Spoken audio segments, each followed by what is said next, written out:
Todo proceso que se dilate en el tiempo produce, por naturaleza, un perjuicio en los imputados. Las actuaciones inicialmente fueron complejas, pero la instrucción básica, que es a lo que debe tender la instrucción sumarial, se completó en unos tiempos iniciales muy breves y ha habido cierta dilación del proceso sin que se hubieran practicado ya diligencias relevantes. Ciertamente la duración del proceso ha sido excesiva si atendemos a las nuevas tendencias legislativas. Existe ya una ley publicada que establece un periodo máximo de instrucción de 18 meses. 4 años que se tardó en la instrucción pues es un tiempo que duplica la previsión del legislador en cuanto al razonable tiempo para emplear la instrucción de las causas cuando las causas son complejas. Ni siquiera esta es una causa, a mi juicio, que presenta una complejidad suficiente como para haber alcanzado un periodo de instrucción de 18 meses. Desde ese punto de vista, la dilación, la pendencia de un proceso siempre afecta obviamente a un imputado que está sujeto a la eventual responsabilidad que se pretende y a la incertidumbre de su situación procesal. Toda prolongación de esa situación obviamente pues le produce un daño. Han pasado 9 jueces por esa instrucción. Eso es, no sé si usted lo considerará normal o si se puede considerar normal desde algún punto de vista. Hombre, no es habitual que en un mismo asunto judicial intervengan hasta 9 o 10, creo, jueces instructores. Se han producido varias circunstancias, ha habido bajas, ha habido sustitución por razones de abstención, ha habido sucesión de jueces en el mismo órgano judicial, que habrá afectado también obviamente a otros casos y no solo a este, pero es cierto que se produce la circunstancia de que han intervenido una pluralidad de instructores, teniendo en cuenta que es un caso en el que existen múltiples diligencias practicadas que tienen que ser valoradas con cuidado, en el que concurren cuestiones jurídicas y cuestiones de complejidad técnica, pues obviamente la sucesión de jueces ha impedido probablemente que cada uno de ellos hayan tenido un conocimiento cabal del fondo del asunto. ¿Que lo ha impedido? A mi juicio sí. En este momento están los imputados pendientes de un recurso ante la audiencia. ¿Qué es lo que pretende probar ese recurso que ustedes han presentado? Bueno, el recurso de apelación es un recurso contra el auto de imputación. Es el auto que concluye las diligencias previas por el cual se les imputa formalmente, sustancialmente, un delito de abandono de funciones. El recurso de apelación combate esa imputación, se analiza el resultado de las diligencias practicadas en instrucción, que es diametralmente opuesto a lo que declara el auto del juez de instrucción. Hemos hecho una valoración muy precisa de cada una de las diligencias practicadas, de los múltiples testimonios que se han emitido, y al final la conclusión es que no se les puede imputar un delito de abandono de funciones porque no existió un abandono de funciones.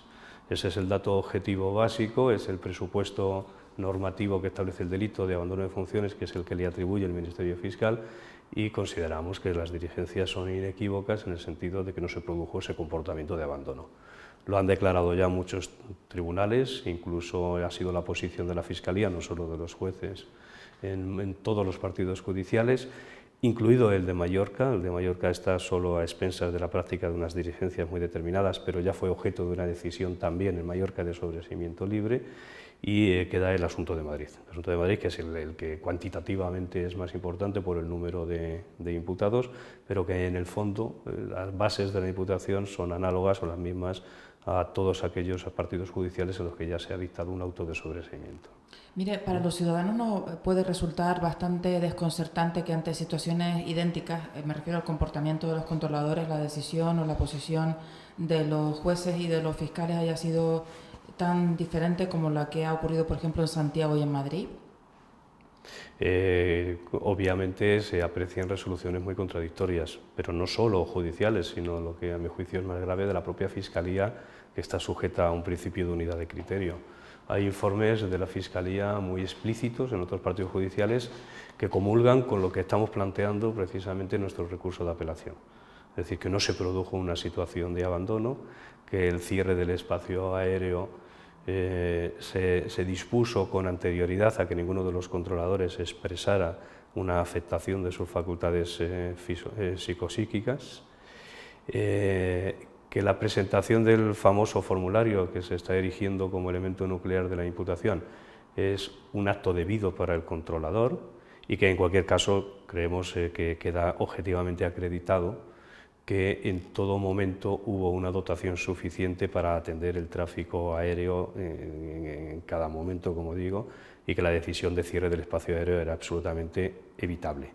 Es una decisión administrativa que en nuestro juicio se adoptó por razones puramente preventivas, no sobre la base de un hecho pasado. O sea, no es cierto que el cierre del espacio aéreo estuviera motivado por un comportamiento previo de abandono de los controladores, sino que ha quedado objetivamente acreditado que primero se cierra el espacio aéreo en un momento en el que ningún controlador, desde luego, había abandonado su puesto de trabajo.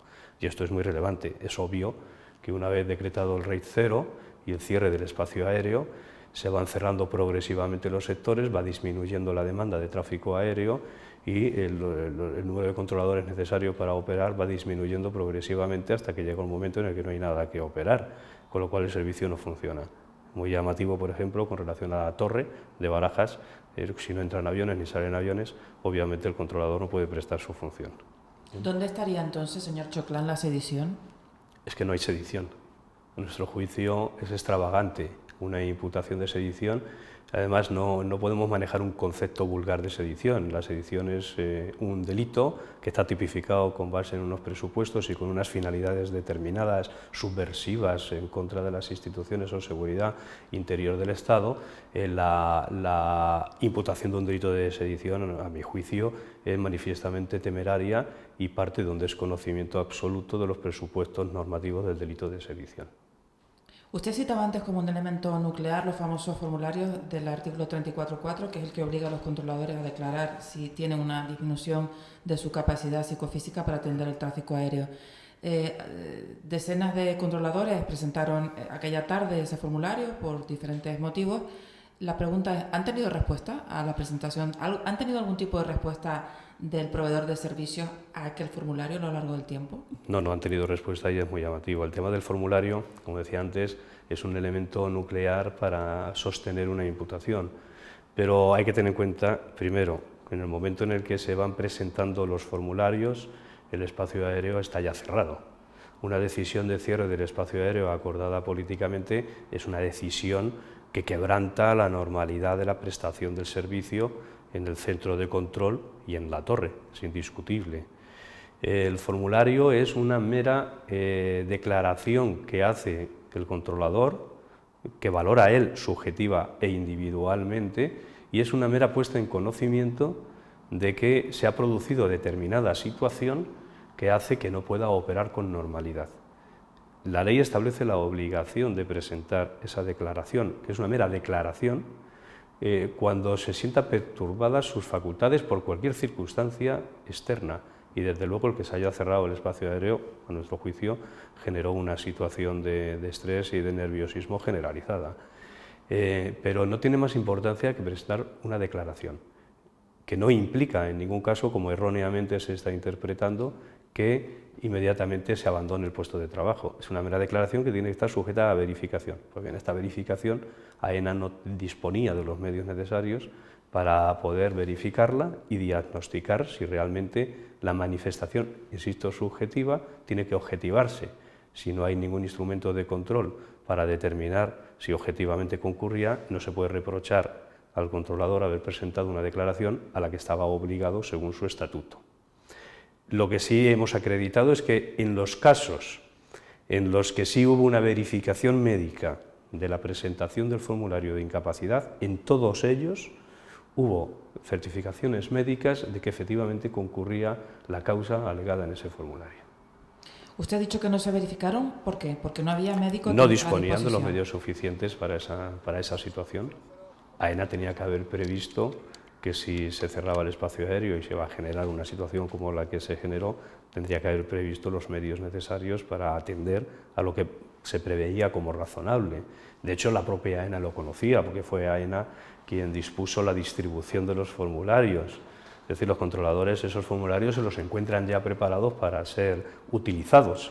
Y eso es porque AENA prevé que una decisión como la del cierre del espacio aéreo puede producir o puede alimentar la necesidad de que el controlador presente ese formulario, con lo cual tenía que correlativamente haber dispuesto los medios necesarios para poder verificar en el caso de que, como finalmente fue, se hubieran presentado. Estaríamos entonces ante una secuencia en la que lo que se presentó como causa en realidad fue una consecuencia. Efectivamente, así lo pienso. Pero hay una gran equivocación con toda esta situación. Los formularios no se presentan con anterioridad al cierre del espacio aéreo, sino que todos ellos se presentan con posterioridad, en un momento en el que todos los controladores están ejerciendo sus funciones. El cierre de sectores no es imputable a los controladores, es imputable a una decisión administrativa de cierre del espacio aéreo. Hay dos elementos llamativos, otros dos elementos llamativos aquella tarde. El primero, AENA distribuye por los aeropuertos y hace emitir por la megafonía de los aeropuertos un mensaje según el cual los controladores están abandonando masivamente sus puestos, y ustedes han acreditado que eso ocurrió antes de que se produjera el cierre del espacio aéreo. Está acreditado en la causa que la presentación del primero de los formularios fue con posterioridad al cierre del espacio aéreo. Por último, los medios de comunicación se han hecho eco de algunas transcripciones de grabaciones que se distribuyeron con posterioridad a aquellos incidentes en los que daba la sensación de que algunos controladores hablaban de la presunta voluntad de causar un perjuicio al país a través de la prestación de los servicios. Díganos qué ha ocurrido con esas transcripciones. A ver, son unas conversaciones entre supuestos controladores, y digo supuestos porque no se ha acreditado que efectivamente lo fueran, no se ha producido la identificación de los interlocutores, pero en cualquier caso son conversaciones que tienen lugar en un contexto, eso es obvio, en el que hay un conflicto laboral, eso es indiscutible porque se habían producido unas modificaciones normativas que reducían sustancialmente los derechos laborales de los controladores, y es obvio que eso genera en cualquier colectivo en el que se les recorta laboralmente sus derechos pues un conflicto laboral, y eso genera pues obviamente comentarios, conversaciones entre los propios trabajadores que expresan esa ofuscación por la situación laboral. Ahora bien, las conversaciones bien interpretadas y en el contexto en el que se produce en ningún caso suponen una incitación, como se dice, a conductas de abandono. Eso es incierto. Son conversaciones sujetas a interpretación, en el que no se identifican los interlocutores. No se sabe si son controladores, desde luego si pertenecen o no al sindicato USCA. Es decir, es un medio que se ha utilizado a nivel indiciario, pero que la significación o validez o relevancia probatoria, a mi juicio, es prácticamente nula.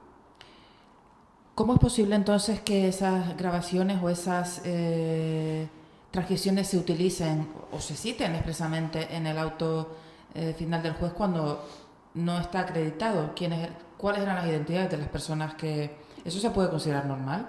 Vamos a ver, el auto de un juez de instrucción tiene la importancia que tiene, es decir, es un auto de imputación que ciertamente tiene importancia en cuanto afecta a la situación procesal del imputado, pero los elementos que utiliza el juez de instrucción no significa que tengan un valor probatorio, tienen un valor puramente indiciario, es un elemento más de los que utiliza el juez.